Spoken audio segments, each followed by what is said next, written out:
Hello class, आज हम discuss करने वाले हैं आइसोमेरिज्म के बारे में। आइसोमर्स क्या होते हैं, आइसोमेरिज्म क्या होता है और किस तरह के क्वेश्चन एग्जाम में पूछे जाते हैं। तो चलिए सबसे पहले समझते हैं कि आइसोमर्स क्या होते हैं।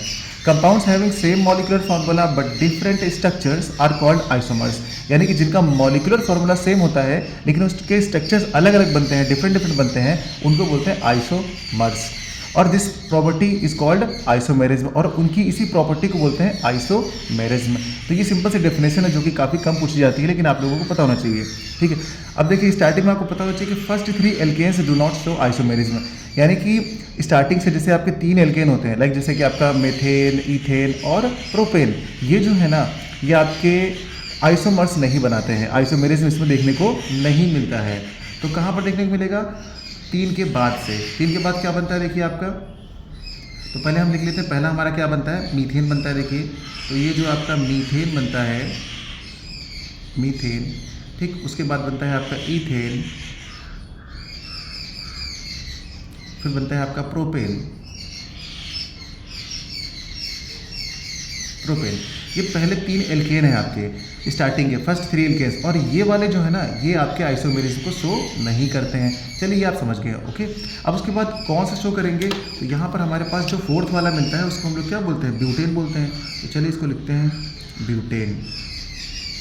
ठीक है, ये अपना हो गया ब्यूटेन। अब ब्यूटेन का स्ट्रक्चर क्या होता है पहले तो हमको पता होना चाहिए, इसका केमिकल फार्मूला क्या होता है। ठीक है, यानी मॉलिक्यूलर फार्मूला क्या होता है। तो मॉलिक्यूलर फार्मूला होता है बच्चों इसका C4H10। ठीक है ना, C4H10 ये होता है ब्यूटेन का मॉलिक्यूलर फार्मूला।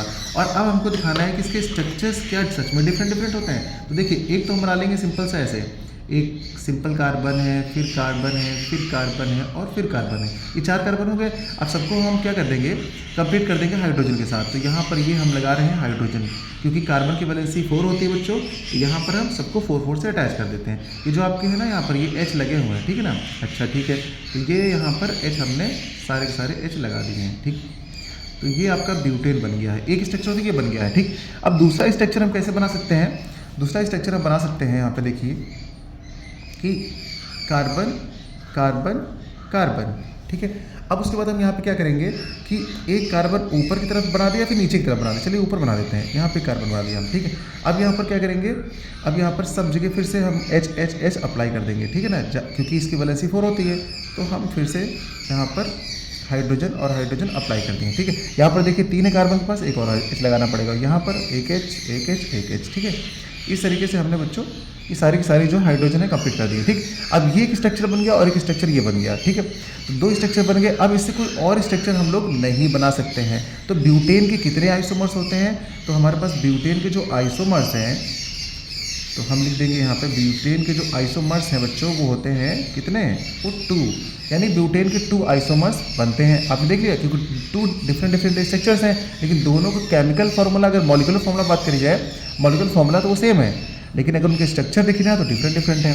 ठीक है, अगर कहा जाए इनके नाम क्या होगा, तो देखिए ये सिंपल सा आपका है, ठीक है, हो जाएगा, ये आपका ब्यूटेन हो जाएगा। ठीक है, नॉर्मल सिंपल सा एक ब्यूटेन हो जाएगा। अच्छा ठीक है, अच्छा ये वाला क्या बन जाएगा आपका? देखिए अब यहाँ पर ये ऊपर लगा हुआ है, ठीक है ना, तो यहाँ सेकंड पे लगा हुआ है, ये मिथिल होता है। ठीक है, तो ये मेथिल हो गया और मेथिल प्रोपेन। ठीक है ना, और ये हमारा क्या? Normal butane. तो ये इसका नाम हो गया। तो इस तरीके से हम लोगों ने ब्यूटेन को तो समझ लिया, इसके 2 आइसोमर्स होते हैं। अच्छा ठीक है, अब एक और एग्जांपल लेते हैं। तो अगला एग्जांपल हम लेंगे पेंटेन का, तो हमारा हो जाएगा पेंटेन। तो चलिए पेंटेन में हम देखते हैं कि पेंटेन का फॉर्मूला क्या होता है। देखिए अगर बात करें पेंटेन में, तो हमारे 5 कार्बन होते हैं। ठीक है, और हाइड्रोजन कितने हो जाते हैं इसमें? हाइड्रोजन हो जाते हैं 12। ठीक है, ये होता है हमारा पेंटेन का फॉर्मूला। अब देखते हैं क्या इनके स्ट्रक्चर्स भी डिफरेंट आएंगे। तो पहले हम बनाते हैं सिंपल चेन वाला। तो यहाँ पे एक ये चेन हो गया, ये चेन, सिंपल सी चेन, और ये हमारे 5 कार्बन हो गए। अब यहाँ पर हम सिंपल से सिर्फ ये अटैच कर दे रहे हैं। ठीक है ना, इनको तो आप इस तरीके से यहाँ पर ये समझ लीजिए। ठीक है ना, यहाँ पर समझ लीजिए हाइड्रोजन लगाया हुआ हम नहीं लगा रहे हैं। ठीक है, एक ये बन गया हमारा सिंबल। और दूसरा सिंबल हम क्या बनाएंगे? दूसरा सिंबल बनाएंगे हम, यहाँ पर देखिए एक चेन बनेगी हमारी, फिर से चेन, फिर से, और यहाँ पर हमने बना दिए कितने हैं? 4 बना दिए। अब एक जो है हम वहाँ पर ऊपर भी और नीचे भी, चलिए हम यहाँ पे फिर से एक यहाँ अटैच कर लिया, ये वाला। ठीक, तो यहाँ पर हमने ये लगा दिया, तो एक डिफरेंट ये स्ट्रक्चर बन गया। देखिए ठीक है, और उसके बाद हम फिर तीसरा बनाते हैं अपना। तो तीसरा हम बना लेते हैं, चलिए कार्बन कार्बन कार्बन, एक कार्बन ऊपर लगा लेते हैं और एक कार्बन नीचे लगा लेते हैं यहाँ पे, ठीक है। इस तरीके से भी एक स्ट्रक्चर, देखिए सब में कार्बन कितने हमारे 5 हैं। अच्छा हाइड्रोजन का काउंट कर लीजिए तो एक हाइड्रोजन, 2 हाइड्रोजन, 3 हाइड्रोजन यहाँ पे सब जगह, अगर सबके हम हाइड्रोजन काउंट करें तो अगर आप इसमें काउंट करेंगे ना तो C5 आएंगे सब में और हाइड्रोजन सब में 12 आएंगे, ठीक है ना।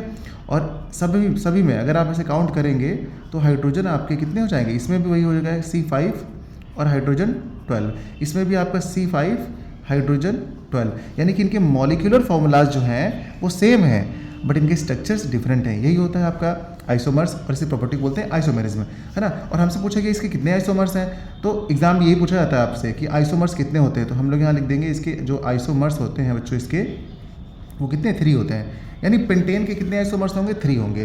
तो बस इसी तरीके से आपको ध्यान रखना है और यही दोनों आपके सिलेबस में है, बार बार बनाने के लिए जो आते हैं यही से पूछे जाते हैं आपसे। तो सबसे पहले आप इनके स्ट्रक्चर्स बनाना सीख लीजिए थोड़ा सा, और बस इससे बाहर क्वेश्चन नहीं आएगा।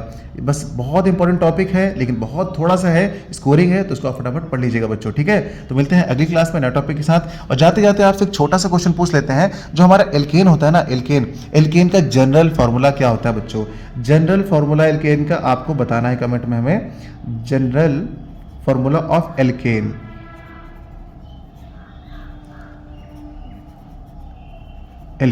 इसका जनरल फार्मूला बच्चों आपको कमेंट में बताना है। चलिए मिलते हैं अगली क्लास में।